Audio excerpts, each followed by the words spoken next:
students, I am Dr. Pratyusha and the topic for today is hearing loss in infants and children.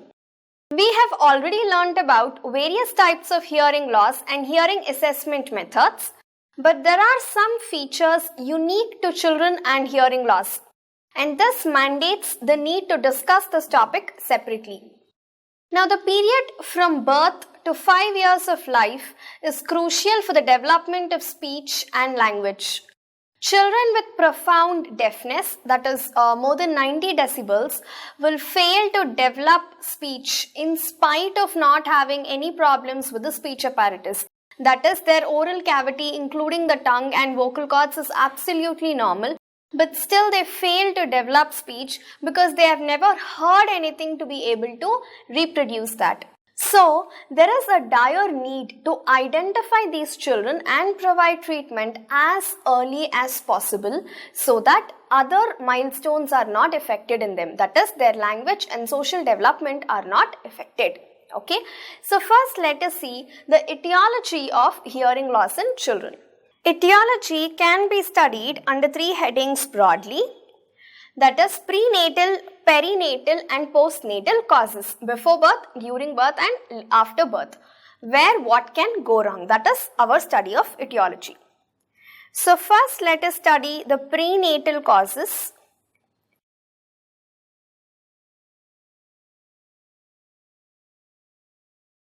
First among them are genetic defects.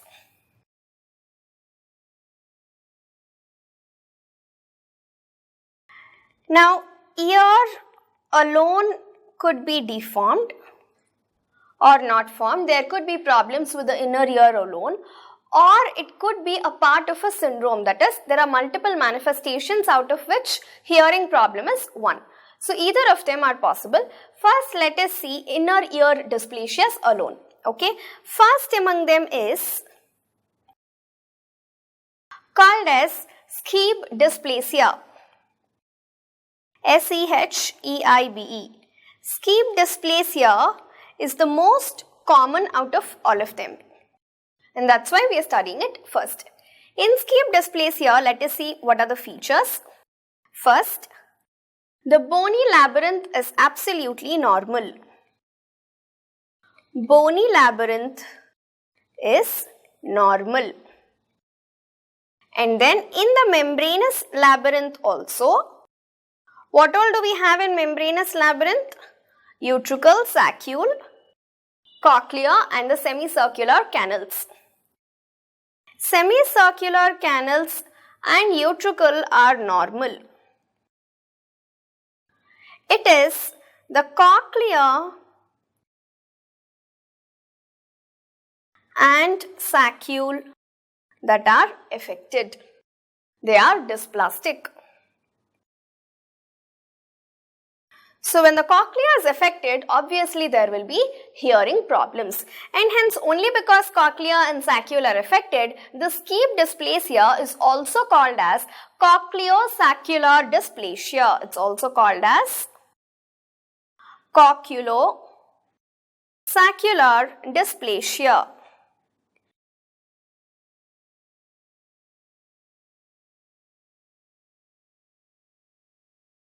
And this is transmitted as an autosomal recessive disease, autosomal recessive mode of transmission.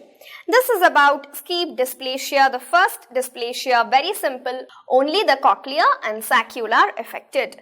Next in our list is Alexander dysplasia.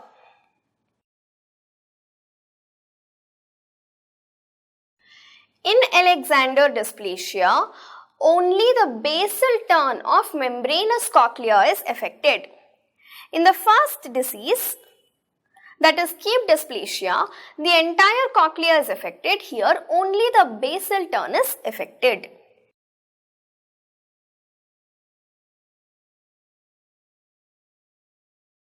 Basal turn of membranous cochlea is affected.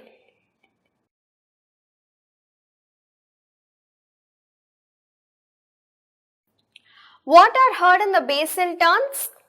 High frequencies are heard in the basal tones, and towards the apex, low frequencies are heard. We have already learnt about this in the physiology of hearing. So when the basal tone is affected, automatically the person will have high frequency hearing loss. High frequency hearing loss. This is the feature of Alexander dysplasia. And next in our list, the third one is Bing-Siebenmann dysplasia.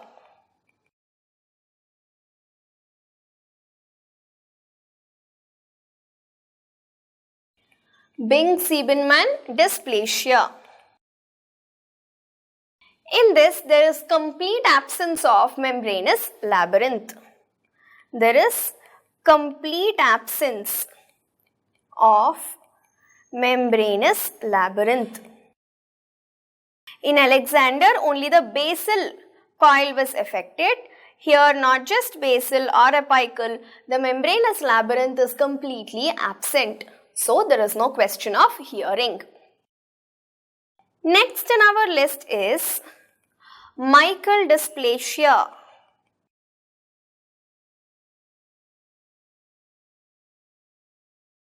In this, there is complete absence of both membranous and bony labyrinth.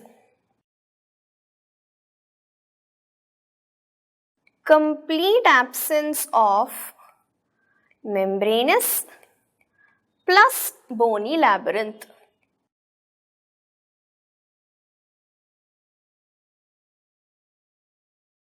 Not just these two, even the petrous apex is absent. In the petrous part of temporal bone, there is the petrous apex, and in Michael dysplasia, even the petrous apex is absent. The external ear and middle ear are absolutely normal. The entire problem is in the inner ear only.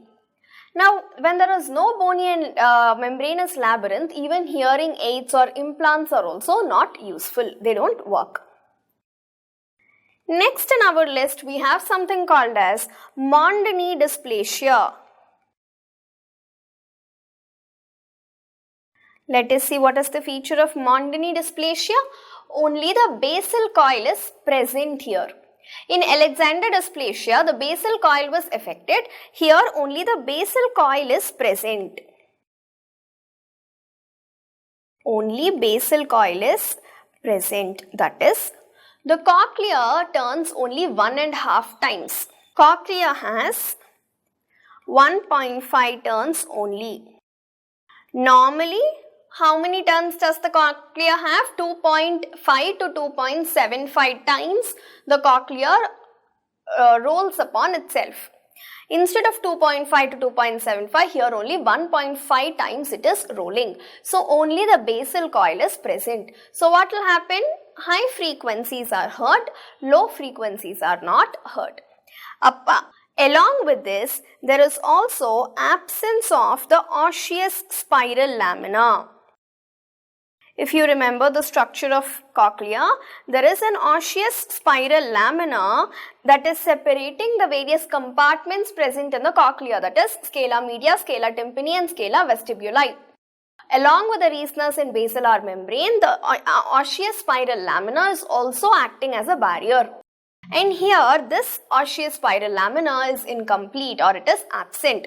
So there is incomplete partition between various compartments.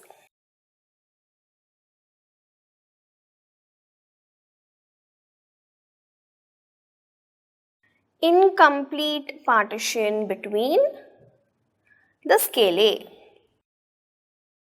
And this Mondini dysplasia could be unilateral or bilateral.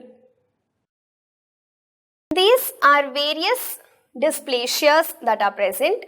If you study the entire list of genetic causes, it is an exhaustive list. What I have explained here are a few very important conditions affecting only the inner ear. Okay, these are generally not part of a syndrome. They are affecting only the inner ear. This is the first cause in prenatal heading. Okay, after genetic causes, next we have maternal infections. What are the infections in the mother that occur during pregnancy which can affect hearing in children? The torch infections. So first among them is toxoplasmosis, R for rubella, C for cytomegalovirus,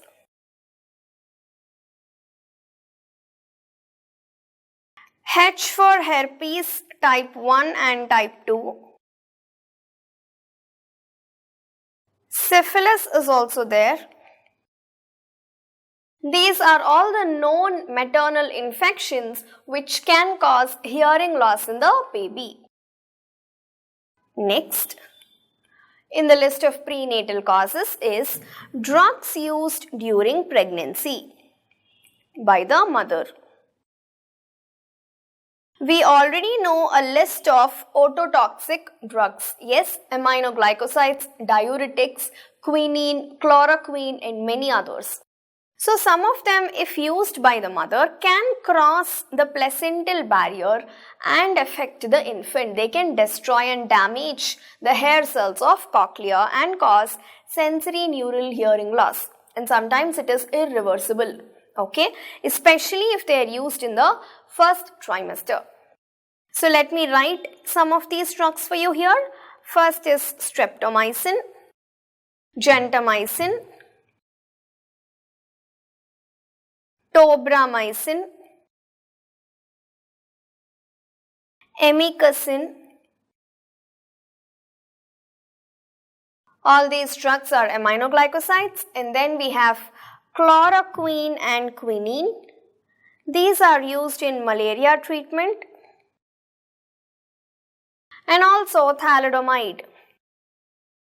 Thalidomide not just hearing loss, it also causes phecomalia and it has been banned. Thalidomide is a banned drug now. It is highly teratogenic. And then next in our list is any radiation to the mother in first trimester. This can also cause hearing loss in the baby. Of course, it depends upon the dosage of radiation. And finally, some other miscellaneous factors such as maternal diabetes. We know that diabetes causes a variety of problems and fetal defects and deformities. Nutritional deficiencies in the mother.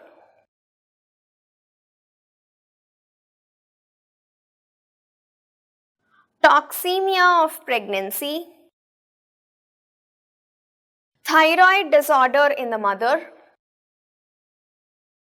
Hypothyroidism in the mother. And also maternal alcoholism.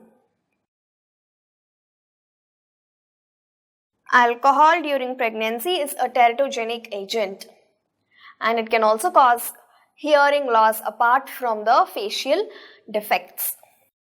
So these are the various prenatal causes that can cause deafness in a child. First are the genetic causes, various dysplasias, next maternal infections, ototoxic drugs, radiation exposure and some miscellaneous factors.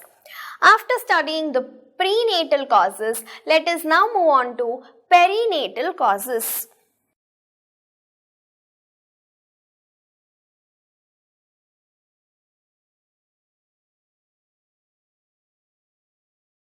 During birth, what can happen?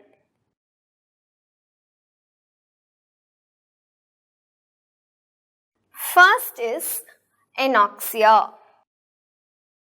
Fetal asphyxia or anoxia during the first few minutes of birth is very dangerous. It can lead to a variety of problems in the baby. First of all, why does anoxia occur? Some of the causes for fetal anoxia are placenta previa,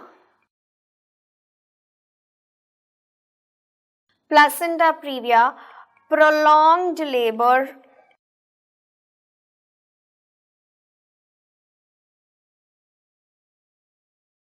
cord prolapse, cord around the neck of the baby. These are all various causes of anoxia. And what will happen in case of anoxia from hearing per se? This anoxia will damage the cochlear nuclei.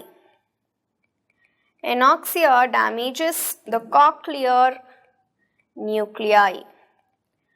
We have two cochlear nuclei, dorsal and ventral cochlear nuclei, two on each side. And also it will cause hemorrhage in the ear. Hemorrhage into the ear. This is first perinatal cause. Then is prematurity and low birth weight. Low birth weight as in less than 1500 grams. This can also cause hearing loss in the baby. Third factor is any birth injury. When are birth injuries common? In case of a instrumental delivery, forceps delivery. Forceps delivery can cause birth injuries.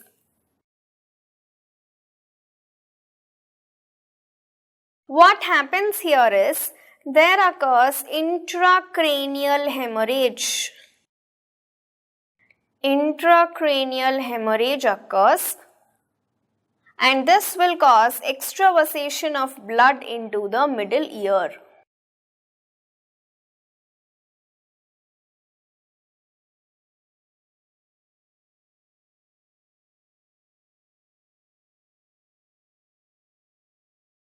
Next in our list is neonatal jaundice.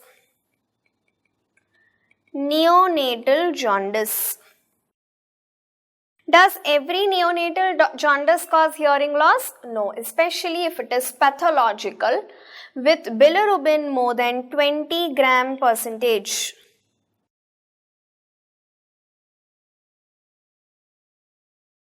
This can lead to hearing loss because this high level of bilirubin will damage the cochlear nucleus and cause hearing loss. Next we have neonatal meningitis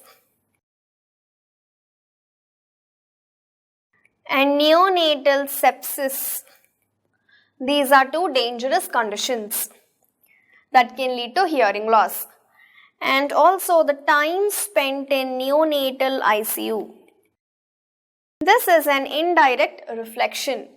Sometimes when you are evaluating the child, let's say about 2 or 3 years of age for hearing loss, and you want to know whether it was congenital or what exactly happened, and when you are asking the history, parents might not be able to tell you exactly what happened, but they can vaguely tell you that the baby was kept in NICU for a long period of time. That's an indirect clue that something wrong has happened. Either the baby was suffering from meningitis or septicemia, or maybe it was a case of prematurity or something happened. The time spent in ICU is an indirect reflection that something must have gone wrong. And that is a history which you can easily elicit from the parents. And then for all these conditions, sometimes ototoxic drugs might be given to the baby. Ototoxic drugs either for meningitis or for septicemia. They can also cause hearing loss. These are all the perinatal causes of hearing loss. First is anoxia. Then we have birth injuries, neonatal jaundice, neonatal meningitis, neonatal sepsis, the time spent in ICU, ototoxic drugs, and also prematurity and low birth weight. These are the various perinatal causes of hearing loss. And finally, let us move on to the last category, that is postnatal causes.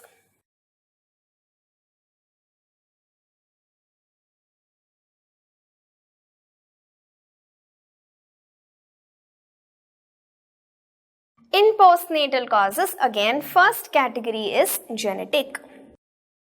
Now we have already studied about genetic defects in prenatal, but please understand that the genetic defects which are present can manifest later on after the baby is born. They could either cause congenital hearing loss or they can cause something like familial progressive hearing loss. Initially the baby has some hearing capacity which will deteriorate later on. So we can study genetic causes under postnatal category also, okay, because hearing loss could manifest later on.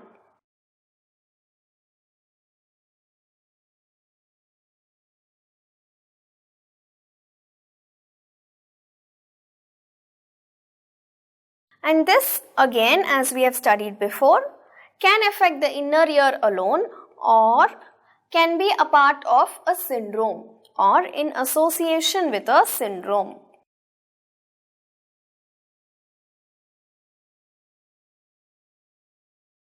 Now this is important to you because as soon as the baby is born, we cannot assess the hearing, but you can see if there are some other genetic defects which are seen. Suppose the baby is having some pinna deformity or some facial malformation.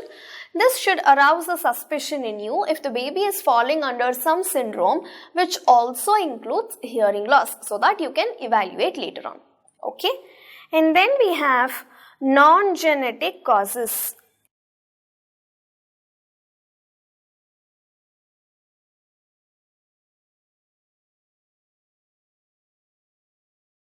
These non-genetic causes are similar to the causes of hearing loss in adults. What are they?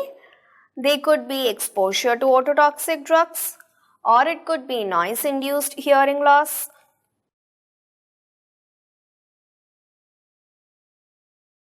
or it could be because of some infections,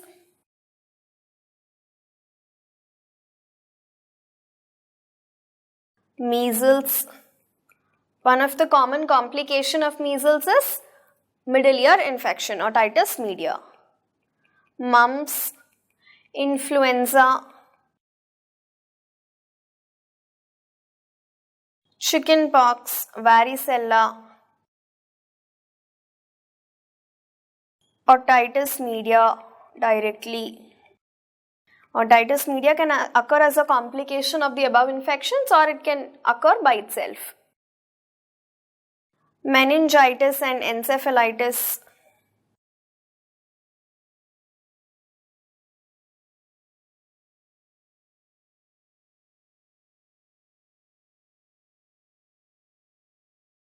all these infections can cause hearing loss.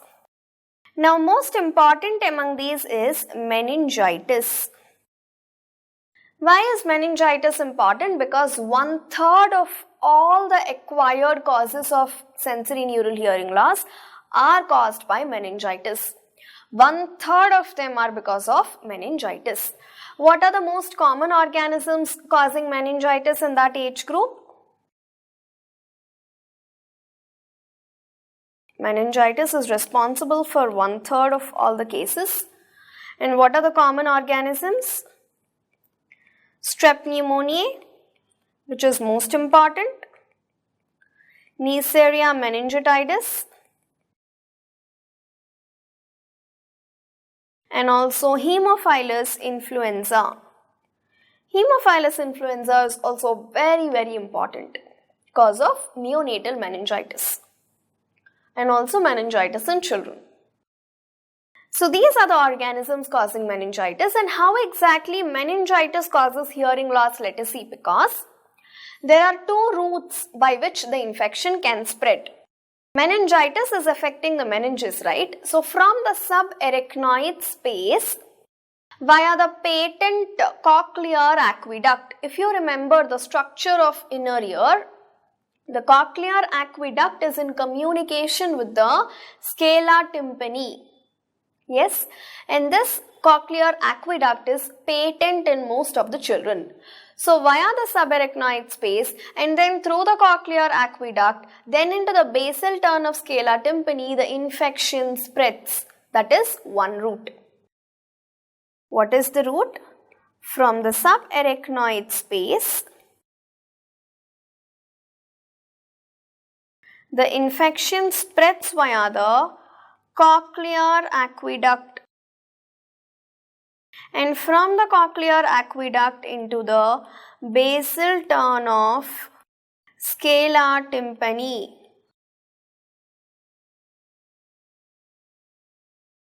Another route by which the infection can spread is via the internal acoustic meatus or internal auditory canal.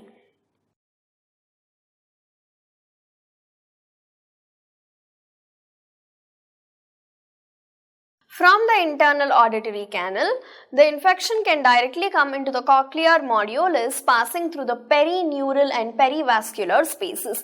Either it can spread via the blood or it can spread via the nerves, perineural or perivascular spaces.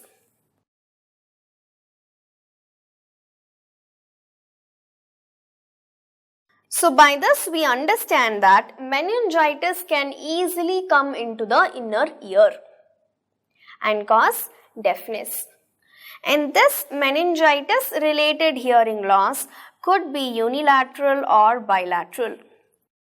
It's very much possible to be bilateral because meninges are present all around and it can go into both the ears. Yes.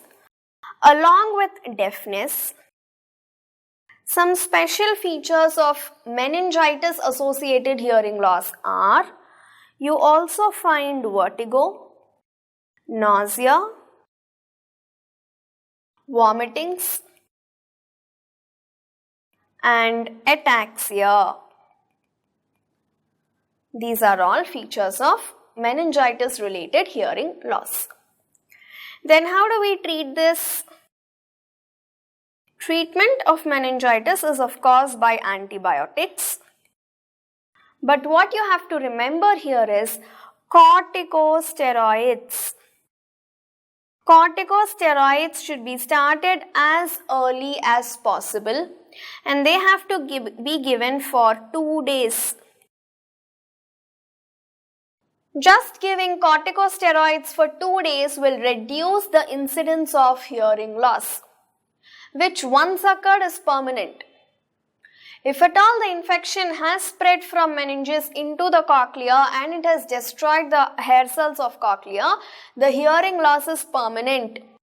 So it is very important for us to identify meningitis as early as possible and treat it with antibiotics plus give corticosteroids to protect the inner ear.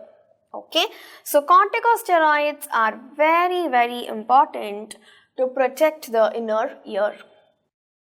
So this is why meningitis is important out of all these infections. Measles, mumps, influenza, varicella, otitis media you might think is the most common cause, but meningitis associated hearing loss is more dangerous. Okay, and encephalitis also. I hope you have understood how and why meningitis is important. With this, I complete all the causes of hearing loss in children. When we are studying hearing loss in adults, the etiology was very much different. It was because of otitis media, mostly about the infective causes, bacterial causes, fungal causes. And in adults, it was ototoxic drug. It was because of noise-induced hearing loss, or some special categories such as labyrinthitis or sudden hearing loss. And also we have studied about presbycusis, which is age-related hearing loss, and finally non-organic hearing loss also. But the causes in children are completely different and they have to be studied in these headings: prenatal, perinatal and postnatal. After studying the etiology, now let us move forward. So how do we get a suspicion that a child is having hearing loss? Now an adult will tell you that he is not able to hear. How about a child? The child also later on, after the baby or the child reaches a certain age, might be able to tell you. If there was hearing present early and suddenly if there is hearing loss, the child might be able to tell you. But we want to suspect hearing loss as early as possible so that the speech and language development is not affected. So we must have this suspicion when under certain conditions. First is even as a neonate or an infant, the baby is sleeping peacefully through loud noises, undisturbed, unperturbed. That is the first indication of hearing loss. That should arouse some suspicion in you. Do not feel happy that the baby is not awakening and not crying. It is a sign that the baby is probably not hearing anything, and that is why it is not disturbed. Okay. So hearing loss should be suspected when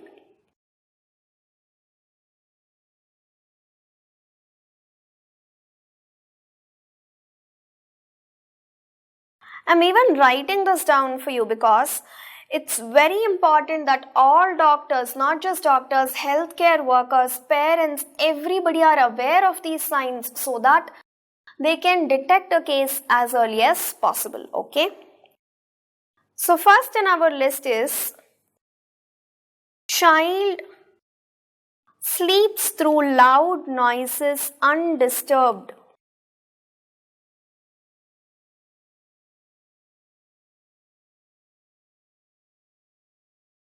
This is a bad sign. Okay. Second is the child fails to develop speech even at 1 to 2 years.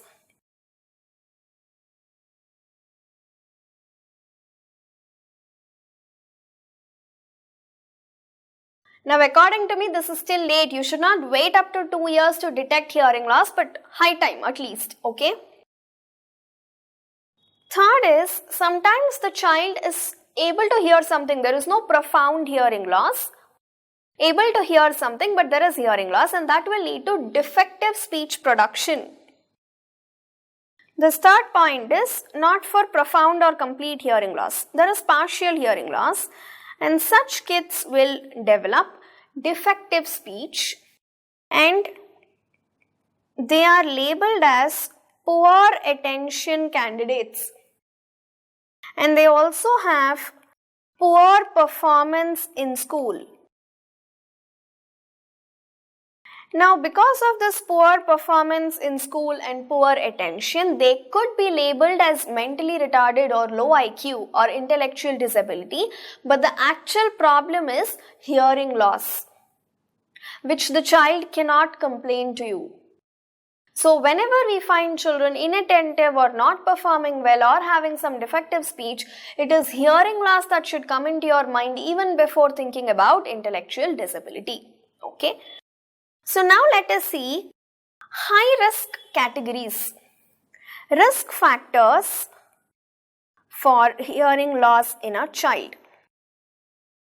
The risk factors, we have already got a clue of all these risk factors from the etiology.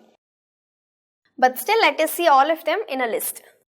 First is a positive family history for hearing loss. Positive family history of hearing loss. So, this includes all the genetic factors. Next, history of any torch infections, either in the mother during pregnancy or in the child. Next, craniofacial malformations. What do craniofacial malformations indicate to you? That probably the child is a part of a syndrome which includes hearing loss also. So, when you see a craniofacial anomaly, evaluate many other things also, both internally and externally, which could be present. Next is prematurity and also birth weight less than 1.5 kilogram. History of usage of ototoxic drugs, exposure to ototoxic drugs either in the mother during pregnancy or in the neonate or so far up till your evaluation. Next, history of neonatal jaundice.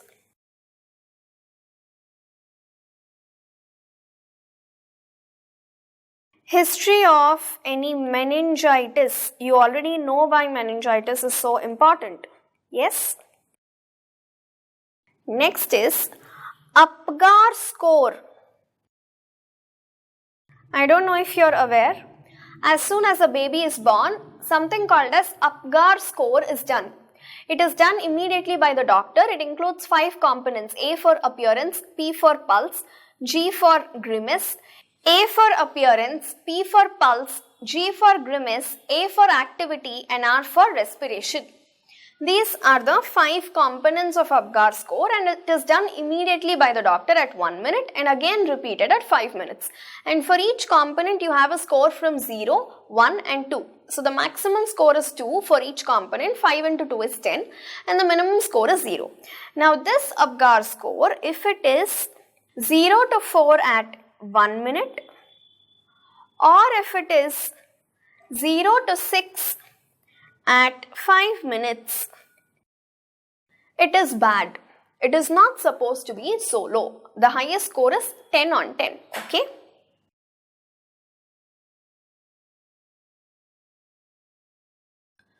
This Apgar score will be written in the health records of the baby. During the delivery notes, it will be written. Okay. Next risk factor is mechanical ventilation. If the baby did not respire immediately after birth, it is a sign for some complication. If there is mechanical ventilation for more than or equal to 5 days, that baby is a high risk baby. Next, if there was any history of neonatal asphyxia, we already know how anoxia will destroy the cochlear nuclei and cause bleeding into the inner ear. With seizures or coma, this also makes the baby a high-risk infant. And finally, stigmata associated with a syndrome known to include hearing loss.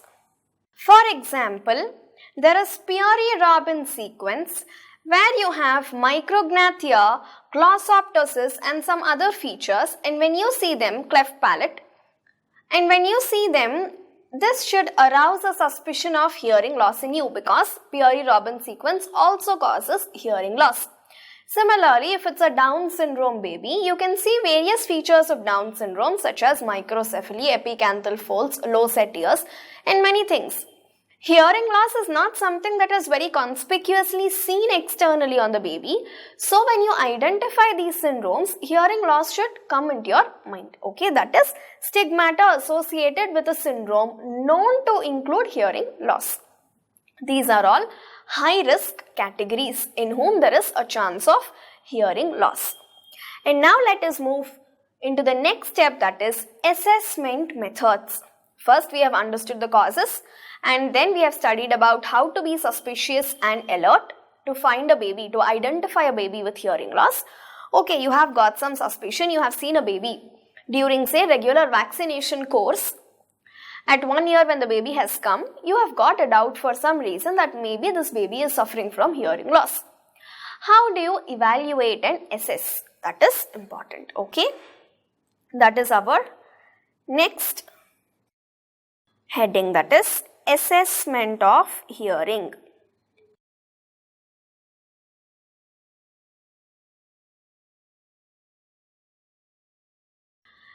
Can you do tuning fork tests on a 1-year-old baby? Put the tuning fork on the head and say which side are you able to hear. Can you do pure tone audiometry on a 1-year-old baby? Give some sounds and ask the baby to raise his hand, raise her hand. No, right? So infants and children have some special ways of assessment. And that is also one of the reasons why we are studying this topic separately. Okay? So first under assessment of hearing is screening procedures. These screening procedures should ideally be done on all infants. Why?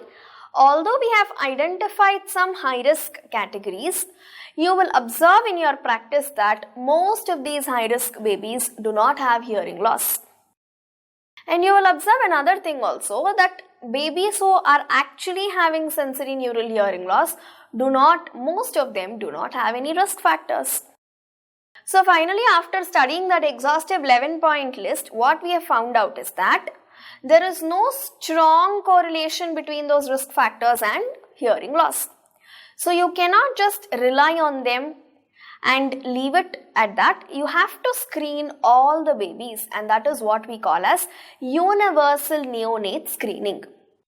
Then you might ask, ma'am, why should we learn all that high risk category? You should screen every baby, and high risk baby you must not leave, must be very suspicious about them. Okay, that is why we have identified those high risk categories. Now under universal neonatal screening, what exactly do we do? First is, we perform objective type of hearing test called as, very much known to you, otoacoustic emissions. Otoacoustic emissions are the sounds produced by the hair cells of cochlea, outer hair cells. When they move, they produce some sounds which travels in the reverse direction through the inner ear fluids and then into the middle ear ossicles, and finally it strikes the tympanic membrane and it is picked up by the microphone which we have put in the external auditory canal. And when will this entire process occur? If the outer hair cells of cochlea are normal. So if you are able to pick up otoacoustic emissions, it means that the cochlea is normal. If otoacoustic emissions are absent, what does it mean? If otoacoustic emissions are absent, if they are present, well and good, you can assume cochlea is normal. Not eighth nerve. Otoacoustic emissions only reflect the cochlear pathology. They are not concerned about retrocochlear pathology. They are not concerned about conductive hearing loss. Conductive hearing loss to an extent affects otoacoustic emissions because it blocks the transmission of the reverse transmission of sound impulses. So otoacoustic emissions are absent if, first and foremost reason, outer hair cells are not functional.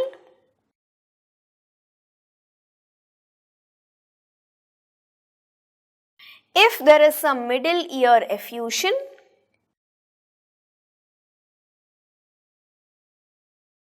and if there is some debris in the canal, in the external auditory canal. Why will there be debris in the external auditory canal of a newborn? Because of meconium. It could be there for a few days after birth. So this screening procedure you are doing immediately after birth. You are doing it in a neonate. Okay. Next, after otoacoustic emissions, is OAE just enough? No, it cannot detect any auditory nerve or retrocochlear pathology. So what we do is auditory brainstem response. This is generated in response to the sound stimulus presented to the ear, and it is picked up from the scalp by various electrodes that we keep. Now the BERA that we do here is a screening BERA. Okay. We are not trying to identify the hearing threshold and all. This is done immediately after birth and it is a screening test. So just whether the sound is being heard or not, the impulses are picked up. Okay. Next, these two are the main tests that are done as a part of the screening program. Apart from that, there are two more things called as arousal test. In arousal test, high frequency narrowband noise is presented for 2 seconds to the infant when the infant is in light sleep. Okay. A normal infant can be aroused twice when 3 such stimuli are given. What do you do in arousal test? You give 3 stimuli when the baby is in light sleep. A normal infant, that is an infant who is able to hear properly, will be aroused at least 2 out of 3 times. This is arousal test. Next is auditory response cradle.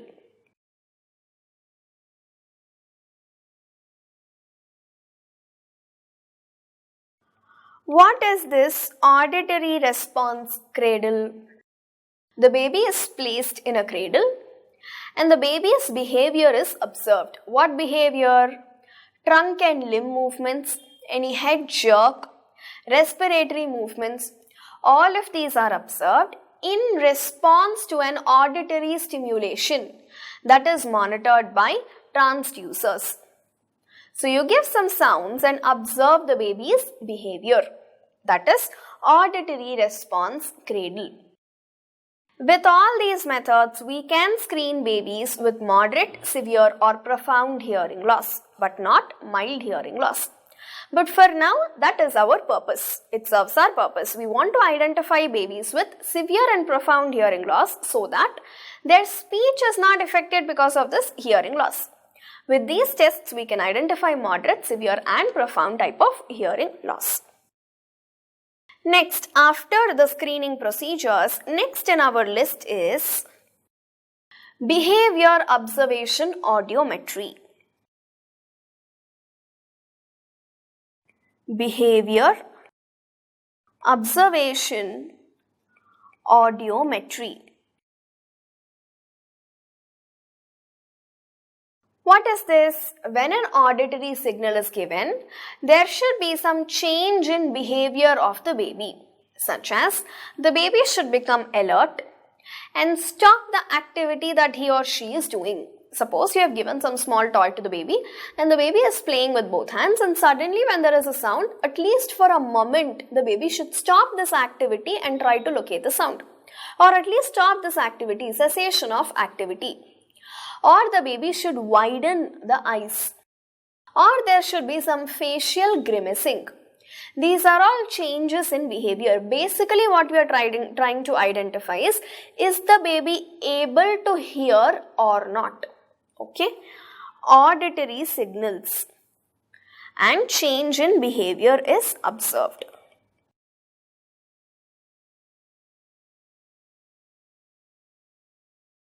Change in behavior in response to auditory signals.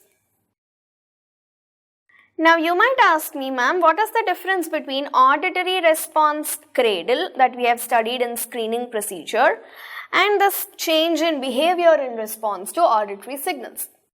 This is done in slightly older baby. That screening test is done in just in neonates, okay? This signals because alerting, cessation of activities, widening of eyes, they develop slightly later. These are reflexes that develop slightly later. So say between 1 month to 5 months of age, we can rely on these behavior observation audiometry. What are some of the behaviors? Widening of eyes, facial grimacing. There is something called as cochleopalpebral reflex. What is this cochleopalpebral reflex? Upon hearing the sound, any loud sound, the baby will blink. Blinking is the palpebral reflex, and cochleo because the sound is coming from the cochlea.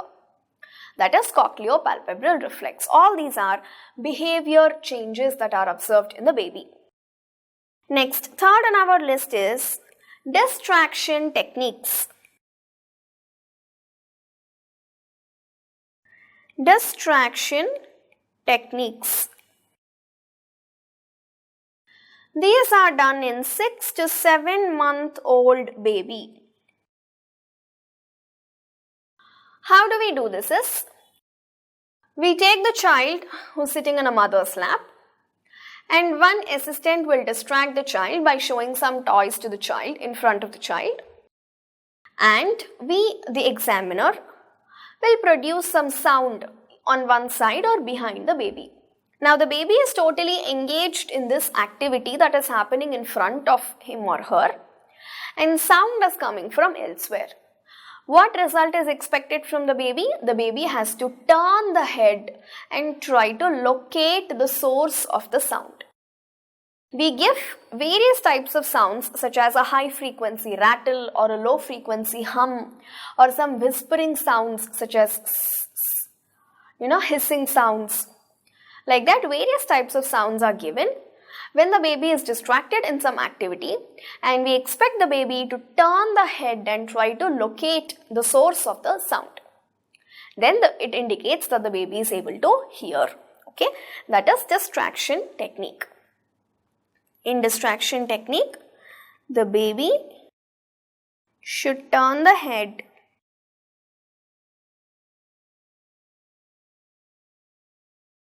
and locate the source of sound. Why is this done only after 6 months? Because until then the baby cannot turn the head properly. Fine. Now you can observe how well this is correlating with the milestones of baby. Okay. Next we have conditioning techniques. Conditioning techniques. These are done from 7 months to 2 years. There are various conditioning techniques. First among them is visual reinforcement audiometry.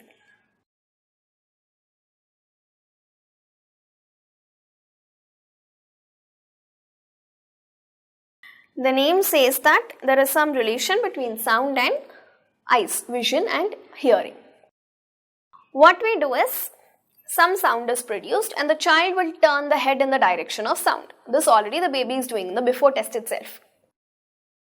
Now the problem with children is, first time when you clap or produce some sound, they will turn the head.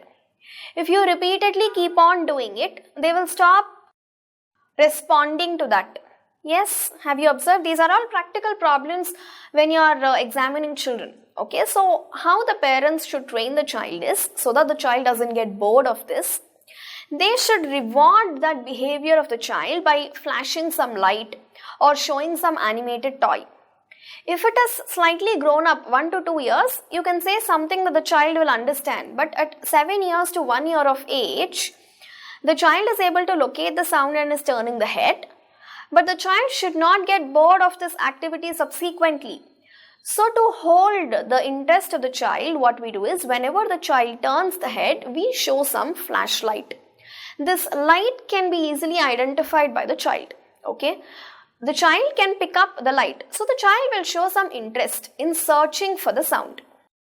So we throw some flashlight or show some animated toy to the child, so that the child cooperates and continues searching for the sound. Now the advantage of this is, this can determine the hearing threshold using the standard audiometric tests. The sound that we are giving here is at various intensities and various frequencies. And we are observing, now here we are trying to get the threshold of hearing of the baby with visual reinforcement audiometry. I hope it is clear to you. Okay. And then you can even do the same test with earphones also.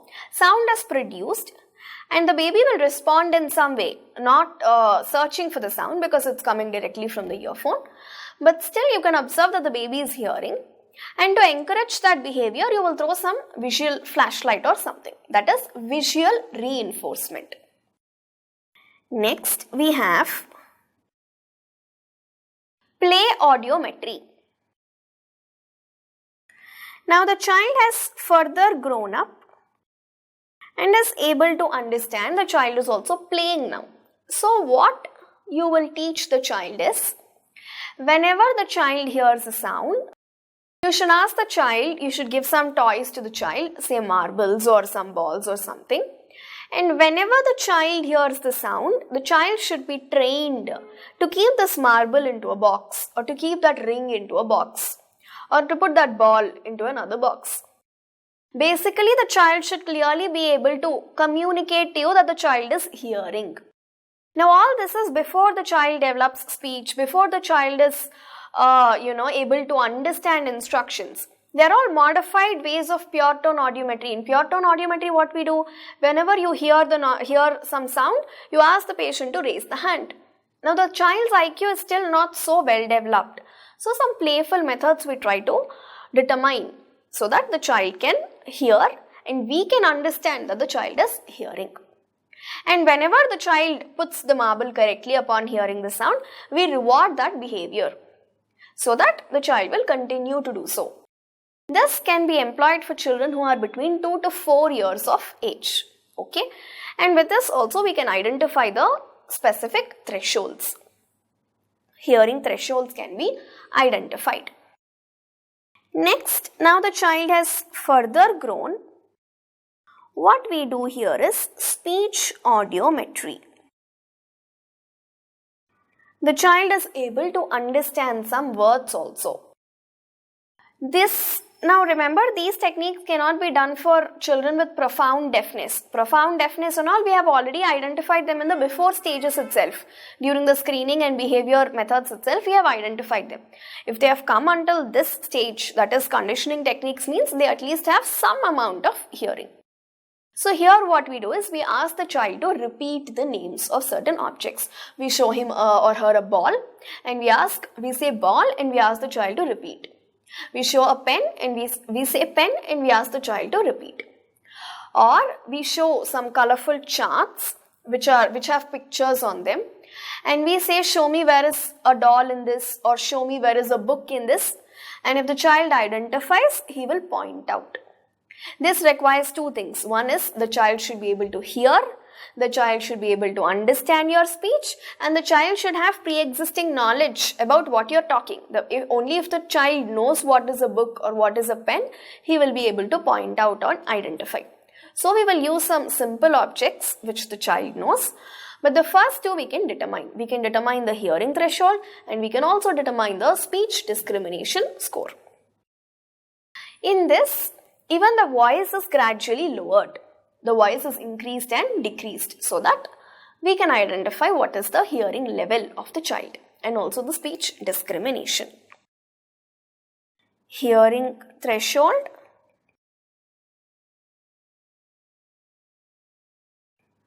plus speech discrimination. Both are tested here. Okay. And finally, we have the last category, that is objective tests.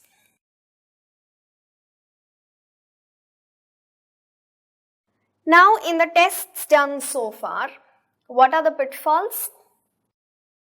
1. It depends upon the way the parent is training the child. Now, in the small duration that the child has been brought to you for evaluation, you cannot teach the child to throw marbles into the box whenever she is hearing a sound, and you cannot teach the child to respond to the sound. You cannot teach the child to point out to objects. It depends upon the overall development of the child. And suppose it is an already mentally retarded child, say it is an autistic child, or some other problems are also there, none of these tests can be performed. It cannot be performed in a non-cooperative child, yes? Second, the hearing threshold cannot be exactly determined with any of these tests so far discussed. And there is another major drawback in all these, that is, you are testing for both the ears together. Even if you are showing, putting the sound towards one ear at once and towards the other ear at once, there is no proper discrimination, there is no proper separate testing of both the ears. Either in behavior techniques or in your conditioning techniques, you are always testing for both the ears together. What if the child is normal in one ear and having hearing loss in the other? So to overcome all these, finally we have again come to objective tests. In objective tests, you can test each ear separately. So what are the objective tests? First among objective tests is evoked responses.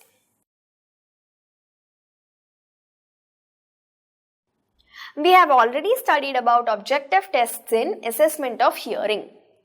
And the advantage of objective tests was it could be done in infants and children, it could be done in mentally challenged individuals, it could be done to test malingerers, it can be done in uncooperative adults. Those were the advantages of objective tests. So first among them is evoked response audiometry. And under evoked response audiometry, first is electrocochleography.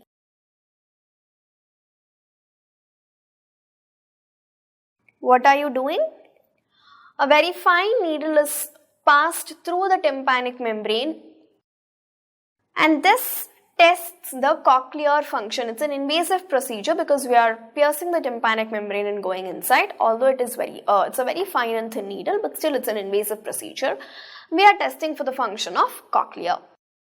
And this test has a sensitivity to within 20 decibels. It's quite sensitive, yes? Sensitivity to within 20 decibels. Okay.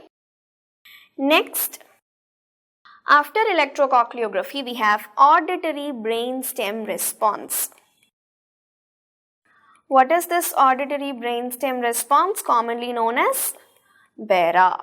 This has various names and commonly it's called as BERA. And this is both a screening procedure and also a definitive hearing assessment test. We have studied about otoacoustic emissions and auditory brainstem responses in screening procedures also. So this is used both as a screening tool and also as a definitive hearing assessment.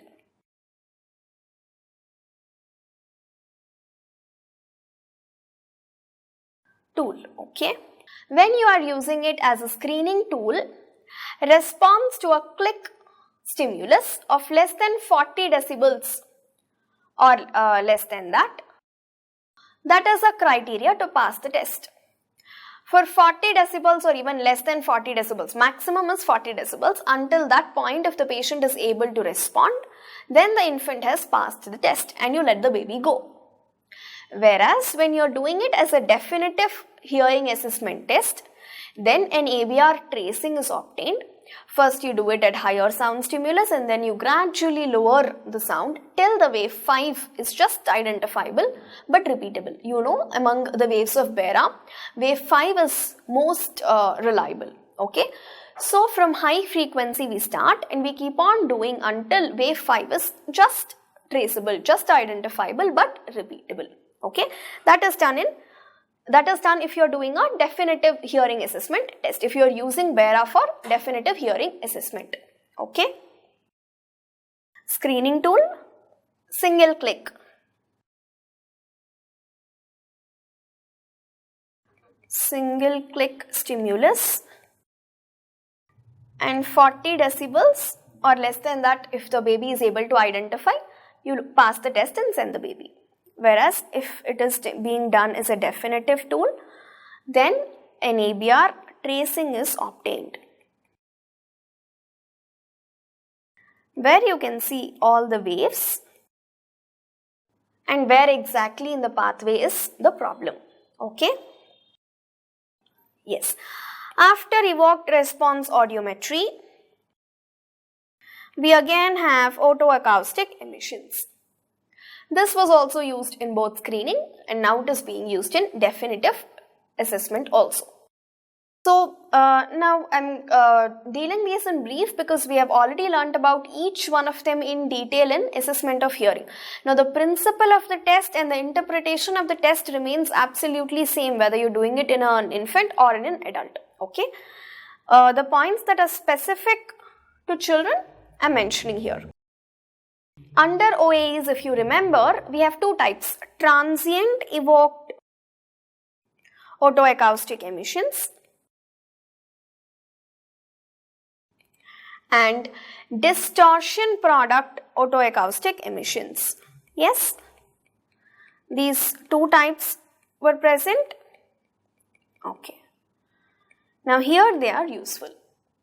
If the transient evoked OAE is absent, It indicates more than 30 decibels hearing loss.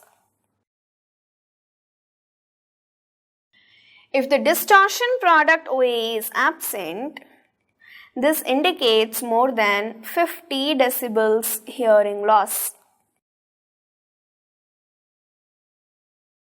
This is about OA. Next we have impedance audiometry. Under impedance audiometry, if you remember, we had two components. One was tympanometry and the second was acoustic reflex measurement, that is the stapedial reflex was measured. So tympanometry measures the compliance of the tympanic membrane plus the ossicular chain, and the acoustic reflex measures the stapedial reflex and ability to hear. Yes? So let us see the findings in this test. If there is an absence of acoustic reflex, what does it mean? There could be some middle ear disorder,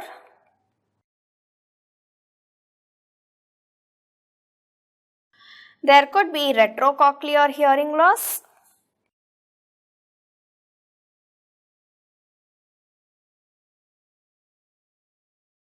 or there could be severe to profound sensorineural hearing loss. You already know how important the acoustic reflex is. It can identify pathologies at various locations, okay? So if acoustic reflex is absent, it could be any of these three possibilities. Now second is, there is absence of acoustic reflex, but the tympanometry is absolutely normal. Absence of acoustic reflex with a normal tympanometry,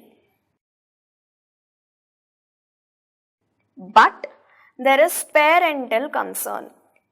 Parents have a suspicion that the baby is not able to hear.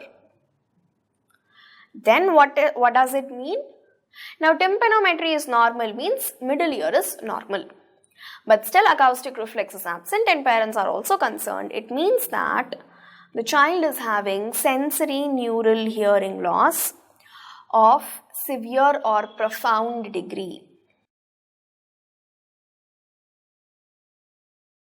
Severe to profound degree. Okay.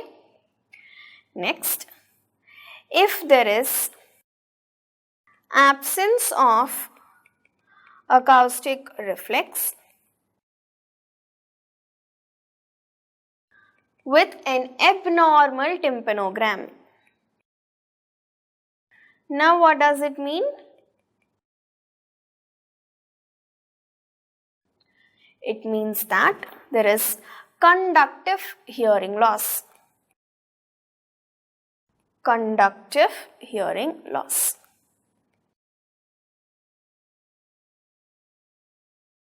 But gradually, with the development of BERA and more advanced tests, use of acoustic reflex has declined in children. But nevertheless, it's an important test and it can give you so many clues. Okay. So these are various methods of assessment of hearing loss in children. It syncs with the adult assessment, but there are some special factors. I hope you have understood them. There is no place for pure tone audiometry, no place for tuning fork tests in very small children. Say up to 5 years, you cannot do any of those tests. Okay, this is about the assessment of hearing. And finally, our topic ends with learning the management.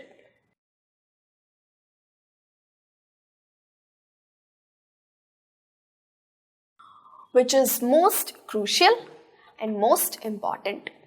In management of a hearing impaired child, the first and most important information that we must know is the degree of hearing loss and the type of hearing loss, because the management depends upon these two conditions. What is the type and what is the degree of hearing loss? And we should also have an idea about other problems that the child is facing. Because we already know that hearing loss could be a part of a syndrome. And if it is a syndrome, all those things will also affect our management. Suppose say it's a mentally retarded child, then you require some extra efforts in management. Or if it's a blind child, that also makes things slightly more difficult. Okay, so we must have an idea about all the other associations, and we must also know when did the hearing loss occur. Is it congenital or did it develop later on? Later on means before development of speech or after development of speech. If hearing loss has occurred after the development of speech, it's a slightly better situation because the development of speech by the child is already completed, and for the rest of the life, the child will not have any problems with communication, with speech at least. Okay. Hearing loss before development of speech adds on extra problems because you have to address the hearing of the child, plus you have to train the child for speech also. Okay. So these are all the things that have to be kept in mind. So for that, we have to elicit a very detailed history of the child, right from the prenatal history to the birth history and milestone history, everything. In spite of you putting a lot of efforts, sometimes the cause will never be identified as to why hearing impairment has occurred in this child. Nevertheless, we have to try because that also helps in our management. Okay. So first thing is parental guidance. After you have identified the child to be suffering from hearing loss, communicating that to the parents is very, very sensitive and very, very crucial. Because when you say that the child is suffering from hearing loss, no patient will say, "Oh, thank you doctor for letting me know." It is a great emotional shock for the parents. They would not be able to accept that fact that the child is not able to hear. Now, why this problem is specific to hearing loss is because if the child is blind or say the child has some visible disabilities, say it is a CTEV of the foot, congenital talipes equinovarus, or some Treacher Collins syndrome or some neck abnormality, most of the disabilities, they are very conspicuous to the parent. Anybody who looks at the child can say that the child is having this problem. But hearing loss is not conspicuous. It cannot be visibly seen by the parent or anybody around. So first the parent has to trust you that what you're saying is right and accept that for anything further to happen. If we fail at this step of parental guidance and communication, rest of the management will not happen. So parental communication and guidance is very, very crucial. We have to slowly and somehow make the parent understand that the child is having problems with hearing and that if it is not treated or addressed can lead to further complications. Okay, they have to be explained that the child is a special child and needs attention. And it is very, very exhausting and tiring for parents because these children, there are multiple things that the parent has to take care. Okay, there are re-evaluations, follow-up, hearing aids, and hearing aids, it's not like you put the hearing aid that will work forever. No, that hearing aid has to be changed frequently, or sometimes if they have to go for these cochlear implant surgeries, they're very expensive and they're not done at all places, they're done only in tertiary centers. So this is all about parental guidance. Okay, second is, many children do not have profound or complete hearing loss. Some amount of residual hearing is still present. If you are able to diagnose it on time, that residual hearing is still present. That time we can prescribe hearing aids to amplify that little sound that is present, so that in the meanwhile the child will be able to learn speech and utilize that sound. Amplification of that existing hearing should be done with hearing aids. We can even prescribe 2 hearing aids for both the ears, and with this the patient's life will improve. He can hear, the baby will start to hear, the baby can learn speech, and the baby can also learn lip reading, which is very, very crucial. Okay, you will learn further. Next, if it is a case of complete hearing loss or progressive hearing loss, finally we have to go for cochlear implant. cochlear implant. Next, development of speech and language. Development of speech and language is one crucial and most important part in your management. Why? Because communication is a two-way process. Yes, inputs that we take are from ears and from vision. These are our two main sources of input. And expression is by speech. Yes. And of course, some tactile touch stimulation can also give some inputs, but main is by vision and hearing. And if hearing is affected, speech will also be impaired, and the patient will not be able to communicate, and we must not let this happen. For that, what we have to do is, if at all there is some residual hearing present, we have to give hearing aids. And we must slowly teach the child during that time when the child is still able to hear. We have to teach them oral and written means of communication, so that even if by chance, say, the child is going to become completely mute, they can at least write and express. Language development is very, very important. Even if they cannot speak, they should be able to express by sign language or manual communication or through writing. That is most important. That will decide the quality of life further on. Hearing, okay, say by chance complete hearing loss has already occurred and even cochlear implant is not possible. Say it is something like mycoloplasia, where there is no cochlea at all, then nothing will work. But still we must strive to develop communication in that child by some or the other method, okay, by vision or by tactile stimulation or something like that. We can use total communication or manual communication or sign language.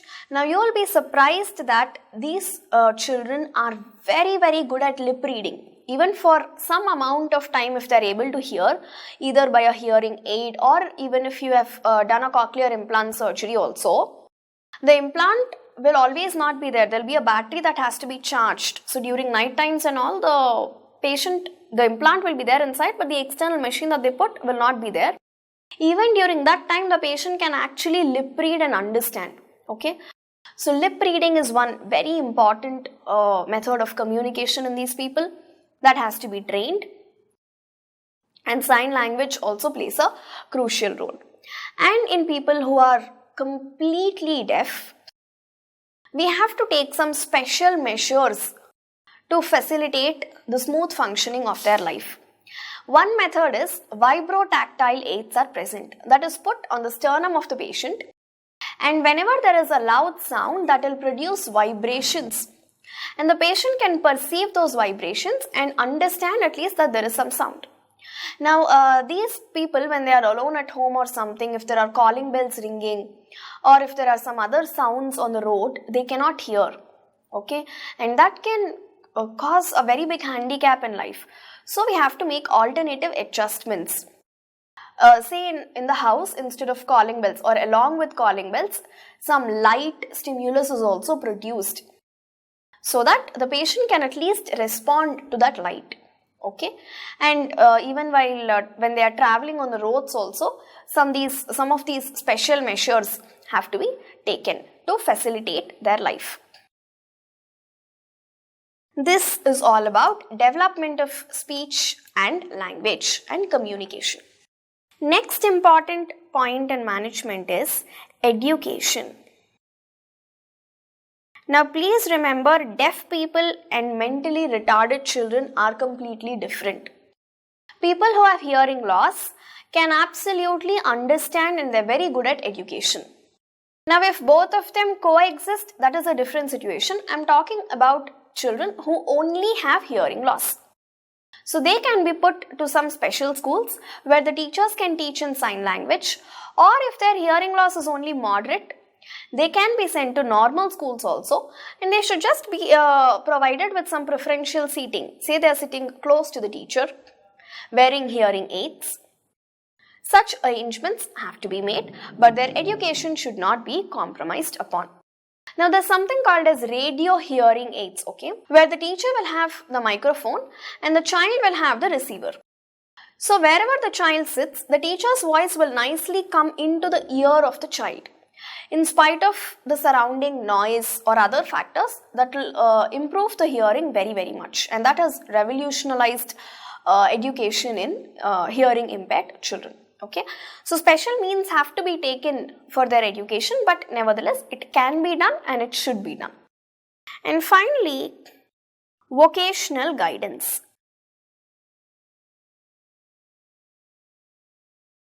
People who cannot hear can do n number of jobs. Repeat. People who cannot hear can do umpteen number of jobs. They can be good at so many things. So development of that vocation is very, very important. Even as children, you should always encourage them to do so many activities so that they can excel in all other fields and they are not left behind from other children.